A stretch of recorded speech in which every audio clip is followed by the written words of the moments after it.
G'day, ZiggyD here, and welcome back for Monday Musings, the show where I ramble for 5 to 15 minutes and occasionally you guys get something out of it. Today's episode is a little special because it's coming to you from Santa Monica in the USA, near Los Angeles. I've been spending a couple days here for a gaming press event, which is secret at the moment, but I'll be able to reveal to you guys in, I don't know, a while's time. But it has been good fun, and there are some pretty nice views. I'm standing in front of, you might be able to see it there if I focus in on it. There's like a Ferris wheel and a roller coaster and stuff. It's on like a wharf pier thing. I've never really seen one of those before, but I've seen them referenced on TV and stuff, so I guess that's the, that's more of an American thing, but pretty cool. So hopefully it'll set a bit of cool atmosphere, and hopefully the wind isn't too noisy for you guys today. So, today's Monday Musings topic, and it has been a while since my last Monday Musings, I apologise. Today's topic is on how and why I'm always so positive.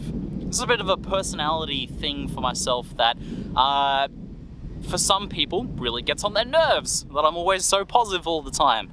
And I can understand it would be a bit hard to see why that is actually the case, and hopefully I can give you guys some insight into that sort of my approach to life in that regard in this video here. So there's a couple different parts to this, and the first is what I kind of coined the cynicism cycle. And I wasn't always so positive. In fact, during my schooling years and in university and things like that as well, I was often quite the cynic. And I sort of learned that from being a part of that is that being cynical feeds into itself constantly, and after a while I discovered that it was actually quite exhausting to maintain that cycle of cynicism, because it really feeds into itself.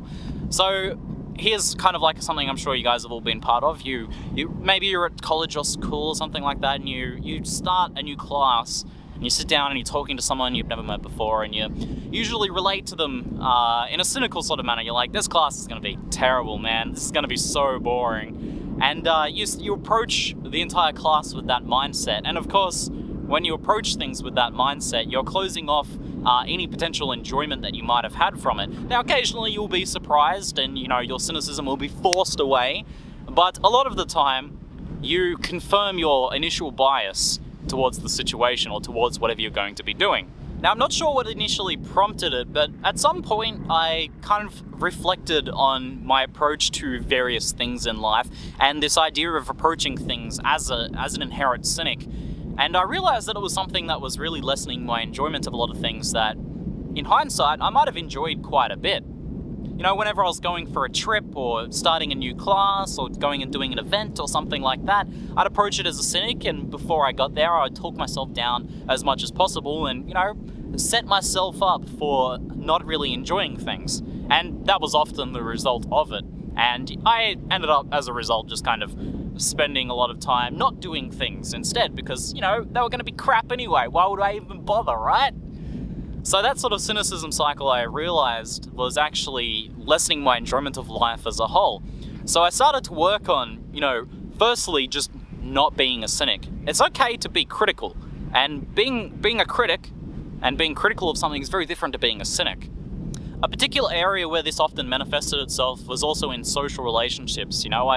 I'd often be like, you know what, I'm not going to make any friends here, I'm not going to have a good time, I'm not going to meet any pretty girls. If I do meet a pretty girl, they're not going to be interested in talking to me. So that was often a situation that was spoiled by this sort of cynicism that I had. And I've talked about this a few times, but one of the times in my life earlier on where I decided to go into it with more of an open mind and to not let myself be a cynic and to actively work against being a cynic was when I went on this cruise one time, this cruise ship. I went there, I think I was like 18 or 19, and I approached it with an open mind instead of being my usual cynical self, saying that, this is going to be boring, it's going to be no age, it's going to be no one to talk to. So instead I approached it with as open a mind as possible, and I had a really good time on that trip. And as you guys have probably heard in previous Monday Musings, I socially butterflied during that particular trip and learned quite a bit about myself and confidence and things like that, but also about this idea of being a little more positive towards situations. So through all of this, I found myself starting to enjoy a lot more situations, a lot more things I was doing, and my overall life was full of more enjoyment. So that in itself was enough for me to start looking at, hey, maybe if I approach things a little more positivity, or at least reduce my cynicism a little bit, then maybe I actually can start to enjoy life a little bit more. Not everything needs to be a drag. So that's the first point. The second point was this idea of using this same strategy that was causing me to have more enjoyment out of the things that I did, to also use it as a mean for personal development as well, to try and improve myself, to make myself a better person, to reflect on situations, and to grow as a person. So this is something that I, became pretty obsessed with in my later teenage years to early 20s, and still am, obviously. And this was this idea of, if you start to frame things in a positive mindset, and I honestly don't know where I picked this up from. It might have just been something that I experimented with and started to discover. But if you started to frame things in a more positive mindset, then you could start to turn negative situations into more learning experiences. So looking for the positive in any situation. Now, there's certainly situations where there's horrible things that happen in the world where there's no positive possible situation, right, that you can really take out of this. But there are many experiences in life that are inherently negative that you can draw something positive from. And even if it's just learning from a mistake, even if it's just learning from a mistake, that's still a positive thing. So even though something bad happened, even though I was an idiot and crashed my motorcycle into one of my friend's cars because I was riding late and I was exhausted and I didn't head check, even though that happened, which was a terrible thing, and I broke my leg, I mean, some positive things came out of that. I got to hang out with Amy quite a bit, and that founded part of our relationship. That's a side story. But a positive thing from that was, right, I need to really look at the way I approach riding a motorcycle. I really need to learn from this experience so this sort of thing doesn't happen again. Still something positive that can come out of that. It's very easy to just dwell on the negative thing and to prevent that from letting you do anything again in the future. But if you start to try to put a positive spin on things, just kind of work that muscle to put a positive spin on things, and you can start to learn stuff from it. So the third point I want to talk about on this topic of how and why I'm always so positive is this idea of being a cynic versus being a critic. Now, I'm often accused of never being critical when it comes to assessing games or a lot of things that I do. This comes up quite a bit. And that's because a lot of people aren't able to tell the difference between being a cynic and being a critic.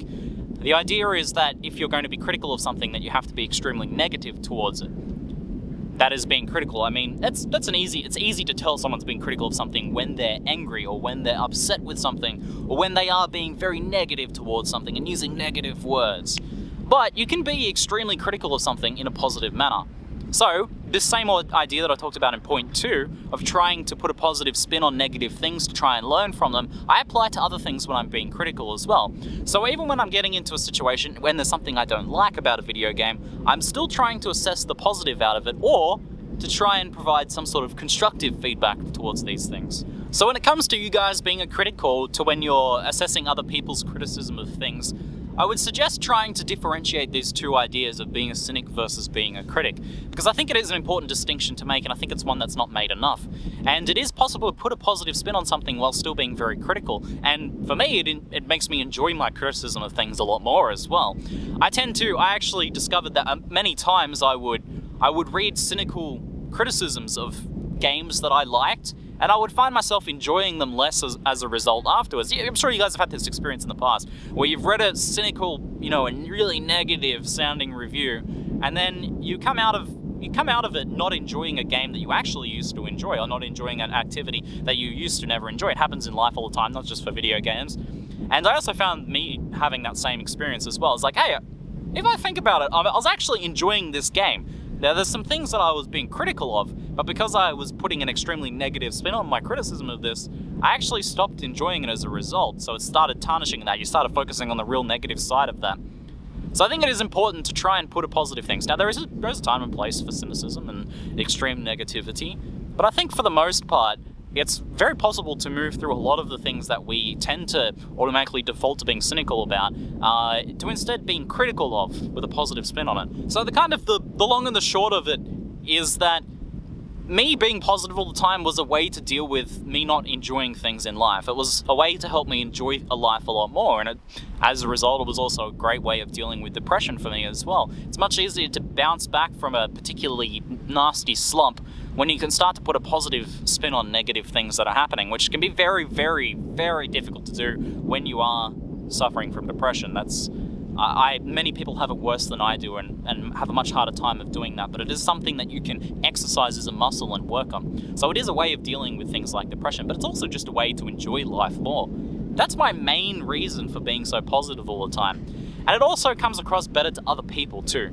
Think about this. You're in a social situation and you have to tell someone that you like, you care about, or you're friends with, or you want to maintain a professional relationship with them. You have to tell them something negative about them. It's very personal. Something that they worked on that they're passionate about, or something that they do. You have to tell them something very negative about them. Try next time that you find yourself in this situation to instead approach it with a positive criticism rather than a cynical criticism. And you'll find that their reactions to it will be much better. In fact, even if you're just talking about not maintaining their friendship or anything, you don't care about them at all, but you want them to do something, if you put a positive spin on it, they're much, much more likely to actually do it. So, food for thought. That's my musings for this Monday. Hopefully I get you guys Monday musings more consistently on Mondays in the future. Hope you guys enjoyed this probably quite windy Monday musings from Santa Monica. Been thoroughly enjoying myself. I look forward to seeing you guys when I get back. Anyway, that's it for now. I'm ZiggyD, and thanks for watching.